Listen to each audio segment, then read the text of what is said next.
I never thought that one day I would become an outsider in my own home. But when my mother looked at me with cold, indifferent eyes, and my brother sat casually on the sofa with his legs crossed, I realized I had been wrong. "Dad is gone, there's no reason for you to stay here anymore, Emily," Evan, my brother, said in a calm yet mocking tone. I froze.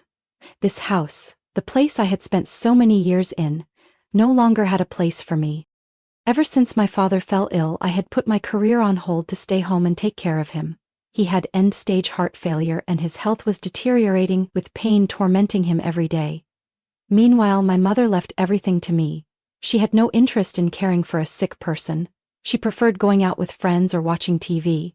I was the only one by my father's side, tending to his meals, his medication, and helping him move when he no longer had the strength to do so himself. Evan knew none of this. He had left home at 24, right after graduating from a prestigious university with a degree in finance. When he landed a job at a major corporation, he acted as if he had stepped into an entirely different world, one that no longer included this old house or the people in it. He cut off all contact, never calling, never checking in. And yet, now he was here, just as my father had passed away. I hadn't even had time to grieve when Evan and my mother began discussing how to divide the inheritance. They spoke about the house as if it were just a commodity to be exchanged, completely forgetting that I was the one who had lived here all these years, taking care of my father until his last breath. "I can't live with you anymore, Emily. You never go out, you have no future. Evan and his wife have stable careers. I want to live with them and have a better life," my mother said, her voice indifferent, as if I were a stranger. I let out a bitter laugh. "And what about all the years I spent taking care of Dad? The money I sent you every month to cover expenses? My entire life has been dedicated to this family, and now you're telling me I don't belong here anymore?" Evan shrugged, not bothering to hide his smirk. "You've just been sitting around the house unemployed, haven't you? Don't act like you've done something extraordinary." I clenched my fists. Since my father passed, neither my mother nor Evan had once asked if I was okay. They had never acknowledged my sacrifices. All they cared about was the house, the money. And now I was being thrown out onto the street, nothing more, nothing less. I looked at them both, swallowing the lump in my throat. "Fine. I'll go. But don't ever expect my help again." My mother remained silent, while Evan smirked with satisfaction. I turned away and walked to my room to pack my belongings. Maybe it was time for me to let everything go. But I knew this wasn't the end. I pulled my suitcase out of the house in silence. When the door closed behind me, I knew I would never return. No one saw me off, not a single regretful glance from my mother or Evan. But I didn't need that. What I needed now was a fresh start. I rented a small room in an old apartment building. It wasn't spacious, it wasn't luxurious, but at least it was mine. A place where I wasn't looked down upon, where I wasn't treated like a worthless burden. Looking back at my journey, I was never useless. Since college, I had known that I couldn't rely on anyone but myself. I majored in economics, but I never had the ambition to work for a big corporation like Evan. I just wanted a stable life, to be able to take care of myself and my father. When my father fell ill, I realized I couldn't pursue a traditional office job. I needed a flexible source of income so I could be there for him. That's why I started looking into online business. At first, I sold small handmade items that I crafted myself, on e-commerce platforms. My first products didn't bring in much profit, but I didn't give up. I spent time studying the market, learning how to optimize my products, and promote them on social media. Gradually, I expanded my business, not just handmade items, but also working with suppliers to sell fashion and accessories. I wasn't doing it alone. I had a group of like-minded friends, people with knowledge in economics, management, design, and technology. Together we built an online sales platform, which allowed us to scale up our business. This job allowed me to earn enough to support myself without having to leave home. I could be there for my father, take care of him every day, while still running my business. My father was proud of me. He knew how hard I had worked to balance my family responsibilities and my personal career. "Emily, you're truly amazing," he once told me. "You've done things that not everyone has the courage to do." His words became my motivation to keep going. But my mother was different. She never saw my work as something serious. To her, if I wasn't working at a prestigious company in a sleek office, then it wasn't considered success. "How much longer are you going to do this, Emily?" my mother once asked with disappointment. "Staying cooped up at home like this? How do you expect to get anywhere in life?" Even though I sent her money every month to help with household expenses, she still saw me as a drifter. She constantly compared me to Evan, the one with a stable job at a major company, the one she believed would bring honor to the family. I didn't argue. I didn't need my mother to validate my worth. But now, after being cast aside by both her and Evan, I knew I couldn't stay in the shadows forever. I needed to rise. Not to prove to them that I was capable, but to prove to myself that I could do it. I sat down at my small desk, opened my laptop, and looked over the plans I had made. I would grow my business even bigger. I wouldn't falter. And I would make them regret ever underestimating me.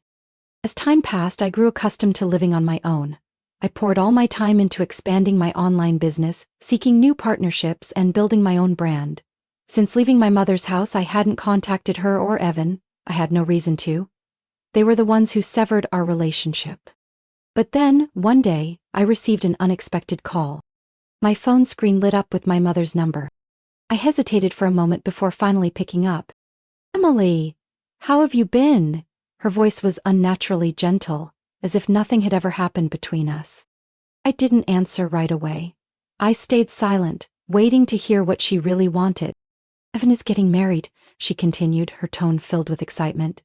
"I'm so happy he finally found someone worthy. She's the daughter of a well-off family. They're wealthy and well-respected in society." I smirked.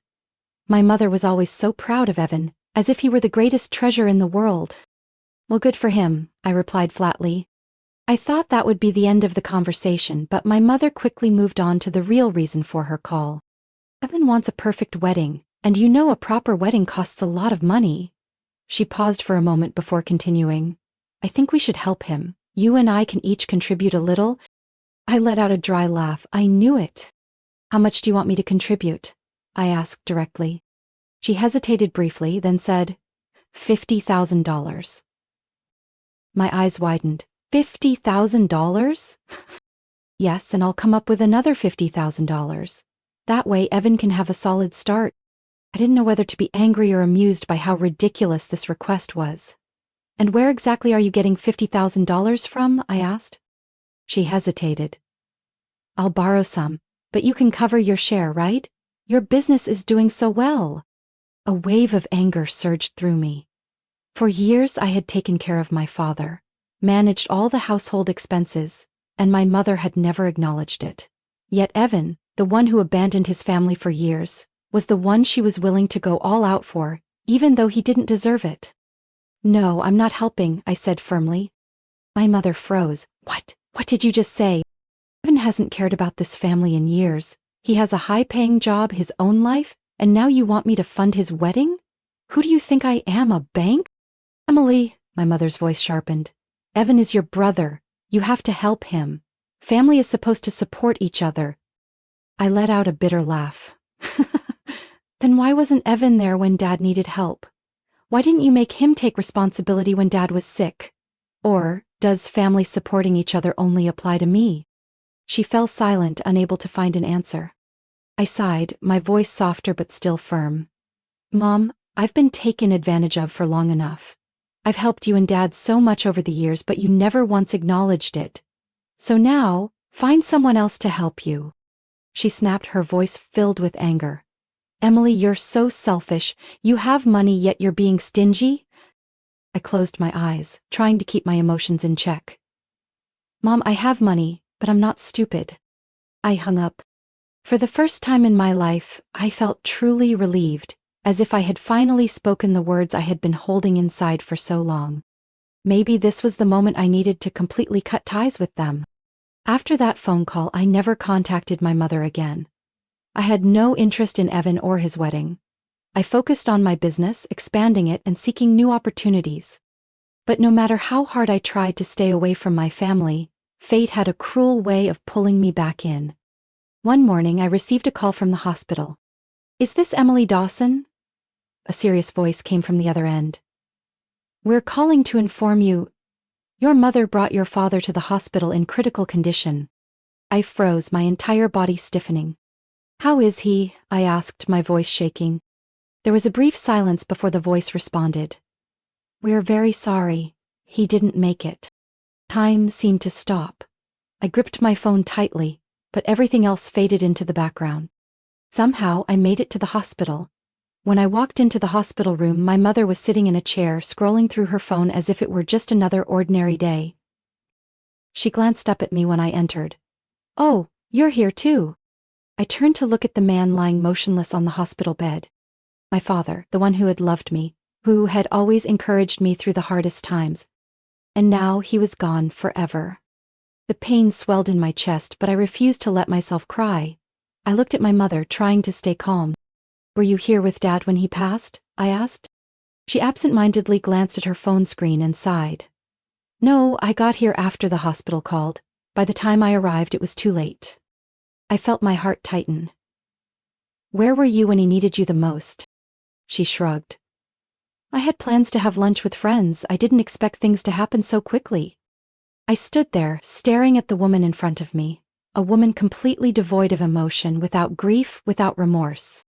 My father had spent his whole life loving her, yet in his final moments, she wasn't even there. I turned away, disgusted. I was the one who had to arrange the funeral. My mother claimed she didn't have time to handle such matters, so everything fell on my shoulders. I didn't complain, because at the very least this was something I could do for my father one last time. The funeral was simple yet dignified. Friends and family came to pay their respects, offering sincere condolences. But then, in the middle of the ceremony, Evan arrived. He walked in with his fiancée, a woman dressed extravagantly, adorned with flashy jewelry completely out of place for a funeral. Evan barely glanced at the casket before turning to my mother. "Mom, can we talk for a moment?" I watched them from a distance. And then, I heard the words that filled me with rage. "Mom, did Dad leave a will?" Evan asked in a hushed voice, but not quiet enough for me to miss it. My mother responded casually, "That's exactly what I wanted to discuss with you." I clenched my fists. My father had just passed, and all they cared about was his assets. Evan finally noticed me standing nearby and walked toward me. "Emily, do you know how much Dad left behind?" I looked straight at him. "Dad didn't have much money, Evan. He spent it all on medical bills and treatments over the years." Evan frowned. "That's impossible. He must have had some savings." I let out a bitter laugh. "He did. Until Mom spent it all." Evan's face darkened. He turned to my mother, but she simply shrugged indifferently. "Evan, you have to understand. I needed to live, too." I didn't care to listen anymore. I walked away, leaving them to argue over something they would never get. My father was gone, and I realized these people were no longer worth my concern. After my father's funeral, I knew that my relationship with my family had reached the point of no return.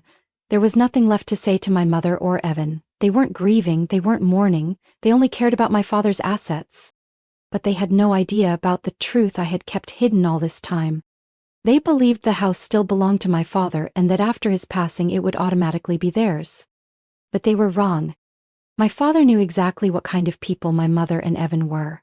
He had seen Evan's indifference, had understood that my mother wasn't someone who could be trusted with money. So, before his health worsened, he transferred the house into my name. Legally, I had been the sole owner even before he passed away. I had never told them, until my mother and Evan came to find me. They sat across from me in the living room, their faces filled with anticipation. My mother took a sip of tea before speaking first. "Emily, what do you plan to do with the house?" she asked, her tone as if I were merely an outsider in this matter. Evan leaned back in his chair, arms crossed. "I think the best option is to sell it and split the money." I looked at them calmly, feeling the anger simmering inside me, but keeping my expression composed. "There's nothing to split," I said firmly. "This house belongs to me." The room instantly froze. Evan let out a mocking laugh. "What did you just say? Dad's house is supposed to be divided according to inheritance laws?" I crossed my arms and looked directly at him. "Dad transferred the house to me before he passed away. It belongs to me. It has nothing to do with inheritance." Evan and my mother's expressions changed instantly. My mother slammed her teacup down on the table, her eyes widening. What? I slowly pulled out the legal documents and placed them on the table. It's all here. If you don't believe me, you're welcome to check. Evan grabbed the folder, skimmed through the pages, then threw it onto the table in frustration. No way! Dad never told me about this. Because he didn't trust you, I said bluntly. He knew that if he left anything to you or Mom, it would be gone in no time. My mother's face turned pale, speechless. Evan, on the other hand, glared at me, his eyes filled with rage. After a long silence, my mother spoke, trying to compose herself. Emily, you can't do this to your family. You can't be this selfish. I let out a bitter laugh. Family? Do you remember who took care of Dad in his final years? Who made sure he had meals, took his medication, and paid most of the household bills? I did. Meanwhile, where was Evan, living in the city, enjoying his life without a care? My mother clenched her fists, but she had no argument against what I had just said. Evan gritted his teeth. So what are you going to do with the house? I stood up and looked at them with unwavering determination. I'm selling it. Both my mother and Evan froze. I don't need this house anymore, I continued. It's just a shadow of the past, a place filled with painful memories and betrayal. I don't want to live here another second. My mother looked panicked. But if you sell the house, where will Evan and I go? I crossed my arms. That's your problem, not mine. Evan jumped to his feet, furious. Emily, you can't do this. This is our family home. I stared at him coldly. Family? If you actually cared about family, you wouldn't have abandoned Dad when he needed you the most. Evan said nothing, but his glare was filled with resentment. I looked at my mother one last time. I've had enough. From this day forward, I have nothing to do with either of you. And with that, I turned and walked out of the room. I knew this decision would change everything. But I had no regrets. After selling the house, I had nothing tying me to the past anymore. I left the small town where I had grown up, a place filled with memories of injustice, pain, and betrayal. It was time to build a new life, one that I had full control over. I had always dreamed of a warm place where endless blue beaches stretched along the horizon, where there were no condescending stares or meaningless criticism, and now I had the means to turn that dream into reality. I moved to Costa Rica, a tropical country with beautiful beaches and a relaxed way of life. I rented a small apartment near the coast where every morning I could hear the waves crashing against the shore, feel the cool ocean breeze, and experience a freedom I had never had before. At first, I continued running my online business. With just a laptop and an internet connection, I could manage everything from anywhere. No longer was I confined by the suffocating walls of my old house or my mother's scrutinizing gaze. I was free. I started making time for myself, something I had never had the chance to do before. I learned to surf, took a local cooking class, and made friends with people from all over the world. For the first time in years, I felt truly happy. While I was enjoying my new life, my mother and Evan were struggling in a completely different world. After losing the house, they had to rent a small apartment in the outskirts of the city. With no assets left to rely on, they were forced to fend for themselves. Evan had once had a high-paying job, but after getting married, he had grown complacent and spent recklessly. He had little to no savings, and now, with rent and living expenses piling up, things were harder than ever. My mother, who had always spent money thoughtlessly, was now facing a harsh reality. No more lavish shopping sprees, no more fine dining at expensive restaurants. She had to take a part-time job at a grocery store just to make ends meet. But the worst part was the debt. When my father was alive, he had always ensured our family's financial stability. But my mother, with her extravagant spending habits, had borrowed money to maintain her luxurious lifestyle. Back when I lived at home, I hadn't realized just how bad things had gotten, but now that no one was there to support her financially, she and Evan were spiraling into financial ruin. I knew all of this thanks to a private investigator I had hired to keep tabs on them from afar. I didn't hire him out of concern. I simply wanted to know how they were managing after throwing me aside. And the results were exactly as I had expected. Evan and his wife, accustomed to a life of luxury, couldn't adapt to financial struggles. They started borrowing money from unreliable sources, making their situation even worse. My mother wasn't faring any better. She had spent her entire life relying on others to take care of everything, and now that no one was there to help, she was falling into despair. One day I received an email from her. Emily, I know you've been keeping an eye on us. I know you can help. Please, I need you. You're my family. I stared at the words on the screen. Family? I remembered the times I was belittled and cast aside. I remembered my mother's cold gaze as she told me to leave. I remembered Evan's greed, how he only cared about my father's assets. They only considered me family when they needed money. I took a deep breath and deleted the email without replying. For the first time in my life, I felt truly free. I had left my past behind, and I would never look back. Emily's story is not just about escaping a toxic family. It's a testament to the power of independence. She was abandoned, ridiculed, and underestimated. But instead of breaking down, she built her own life with resilience and intelligence. When those who had mistreated her fell into hardship, they came back begging for help. But Emily had learned the most valuable lesson of all. Not everyone who calls themselves family deserves your kindness. And she moved forward, leaving the past behind and embraced the life she had created for herself. What do you think about Emily's decision? Was she too cold? Or was it the only way to protect herself? Share your thoughts in the comments below. Don't forget to follow the channel for more stories about family, life, and valuable lessons.